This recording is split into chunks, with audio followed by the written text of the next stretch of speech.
sabrede I mean trasa nkomo itew emfiri ho illegal logging and mining ti ho asam ne ebeken na me wo ejanom yenu kama fefe wo ha yebedi sa nkobe ema mo akwa abai Arabun titwiana yetiba na mema mo emunye du ko assembly to say ayi men or say action men action men nessa na hode na bema ho ate so de anya bete ze ne mo sorry ntia mo anim aye style bi kakra ne ade ebefa kura na de ne atwe omu mobilizing youth de yeah we are concerned citizen of Atiwa Landscape Atiwa Landscape Atiwa fo na aba he ani ensem wo ho pa papa na udi no craft mani so kakra from ajare duodu na ozo e papa che me de prince from prince na na ti he Atiwa landscape me fa free Mr. Duodu ho ye hwede yo awo me da ase ani di kan medical achia ochima PSA Saji for Amotia for the planning. Anemia Mehin. Osaberma Achimadu, Pusubribi, our you Pusu Him. Okay. It's me in Ancobia. Okay. Nana, Machia. Machia. Atiwa concerned citizens of Atiwa Landscape. Okay. Penny for you know any members. You have a chia Ghana this year. Nana Akufuado. Dankwa. Yawaha. Say concern for. I asked my Dinamo a year or bad year. Na oduma nkoma niam odija no okwan betimi abọ ho ban na wo hoda manchiri man so ba omoto anya bi e di abọ mbra ye ba ya na sa enti Atiwa de forest no emu ye ma me da se bebre answer na ka se ye president oda ya no enda kakra no akwanya kwanhia na wajuma ya we now the way ya mubo ya already healing no no ka se oda kwalebu yes se rade mana ho sa ma me enti ayi wa ha ani ani bra nyina no eye jumadi ahodo a ekoso ewo Atiwa forest ni patem sa senia yes sensu nnua ahodo a yenyina nim senia Atiwa forest etie na enam soma ewiem nsakraye no e bana no ayede enti na akoba sesi etu ehu si ho ne eboda wuru no sesi ameno ka sesi Atiwa forest a ene jumadi mienu akesi mienu pa ene ekoso ho a esene ma ho ne edi kan eye ennua bububu a ewu ni basa yenyina nim se Atiwa forest ne da ho no ye na nanom korampo esi so no a ye beto kakra no na emo madwuma efise ye na nanam tete haban ewo kan say forest ni mu a omode kwa chini na nyame adom timi nyesika e hwe ibi so kon wa enam se nu ebu masaba sei ama nua hodo a yenya se nduro nyina fimu no bebre no aye ye to so bio ye illegal mining yenya im se Atiwa forest insu akese miensa fimu ba enkran kra yenya bi no bi ne ayensu densu na bre me no ka sasesi ye se yesa yensu densu ana bre mu de ma ade abe ebe hia ma wa ibrodo ensu na asai ye nyina nso nim se ensu we ena ma yemwa enti sania eniama ekono se ye nananom ahemfo ye assembly members MC ani omampani ani yen a eyetimemfo atikuro dem oman ne mu se yama yani amere a emre ba na ne yetete we asum se yebekrensu sempa o amekọ na Duodu ho na enti ensuo na sai nsase no so kwaye no mu nnua ne nyina omabu atu agu enti nso so bei ena wo de memfa Atiwa ana poye hono nko a enya wo mo so ansa ne de aba oman ni nyina mu awo me da ase Ukraine esan ennua bubuo ayi buni ni dikan ama yampatem ho eni bambo bia ewo tete emframa fase ya dansu nyina bitimi atu ebio so enua na ewo ho na fa bi ya enuro ni ebu ni nyina se no ebe kakra na ni adi habanuro kra nya bi etu yare ana so sankonum obroni aduro ya meja chemicals kakra ku wo mu na adi achim bi so asia ko hospital bi ebio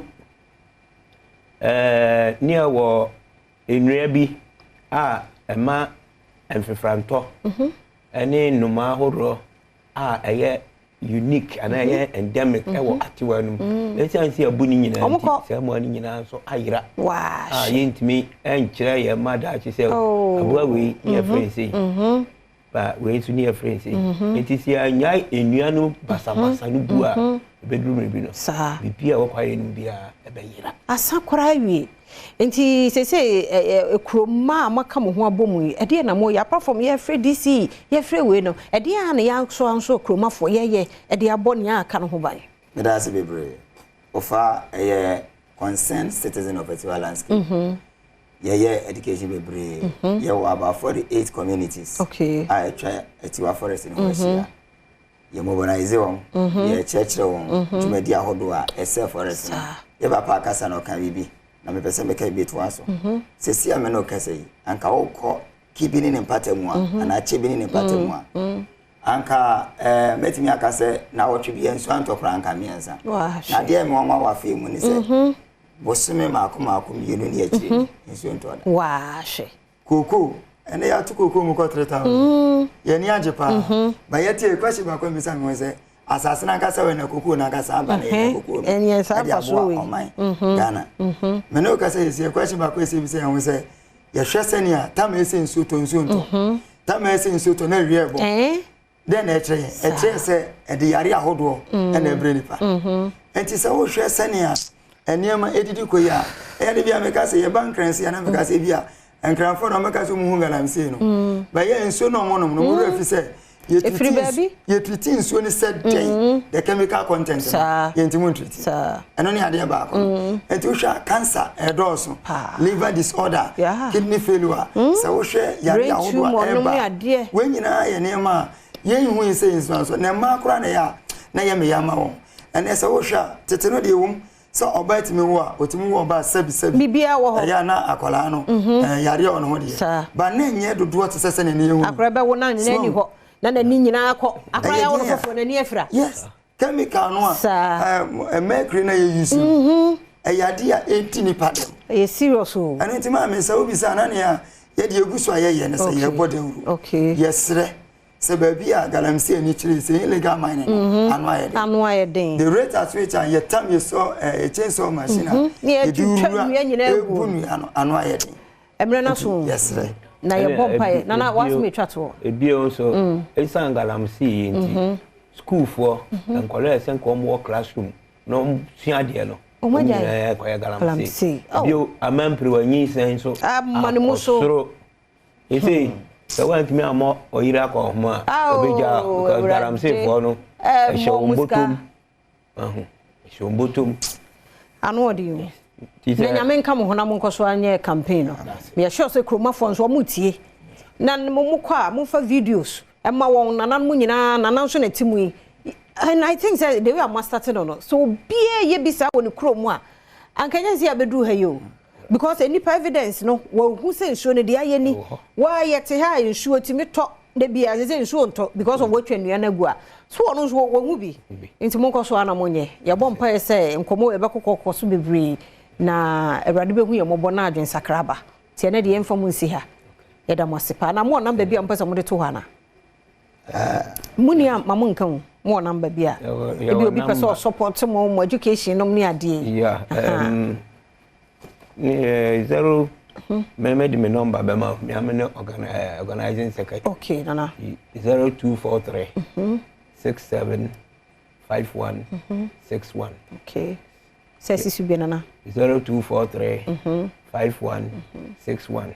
your office ketewa bi nso e was adwuma se okay obi ohwehwe yem bia oduru ho no so ohwehwe consent for officer okay and so was adwuma se nti we de Atiwa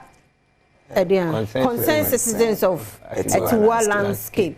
if you person join you person boa wo mo woni wo mo ye ya number no wa frɛ friend eti wo mo wo different thing bi aya discuss ho na mum de ye kan na entumi emwa ye ma me na wo mase na shadow so Adom Afisem celebration of his grace peace concept no ebeba so 17th edition no ba peace reigns no ene asenti afi wode atoso Adom Afisem Dave the music box Salasi Brown Roderick Ejekum anyumtofo de bebre one more ba nyame yadoma September Usumi ide to so adunu mi no 22nd September 6 p.m. sharp yenyina ye hyiam wo National Theatre free bra betie nnwom a adwodwo akoma na itumi emwa o dwumadie InnoLink Rero new professionals any innovates womo adaroma media partners ne de multimedia yenyina yekura mu twetwe e wachire 3 music nso ka ho nuanom ene GH1 TV Star FM TV Africa onyina nso eka ho AB Adom FM family color party no baso boabo ho last year munim ne ye mu ye ma ne ye fedodo na green is su na red ni su na orange ni su colors ni nyina bi base ye color party nti nyame ya Adom afin so awrade Adom ye you fresh drinks one more eka ho wadaromenti and I de color party no so ba September busumi de to so edunu nwotwe 28th year Legon Botanical Garden said the last year no sa pepepe na ye wo ho nti brabe kan ye ho abusua ni nyina ye mra ye abusua de ye ba abedie oh last year na edo anwomtofo so be fefe mu na wo hwe colors no said ye di ehin wo mu no a na fedodo you fresh drinks or say drink better live better and afi jama detergent and so eka ho Allergy Vision Herbal Clinic also eka ho ye color party color party ye busua ni gie color party ola bawo nti yenim se nyame yadom 28 September ye nyina ye hia mu so wo ho mambo atoma ye krado na ahosepe benene de ahosepe ne de jai enyom no nko a eba besu de amamdi de afia amankwa tamaklo ya ye krado ahosepe etwo so kwasi beba de pensem so aka ho yedase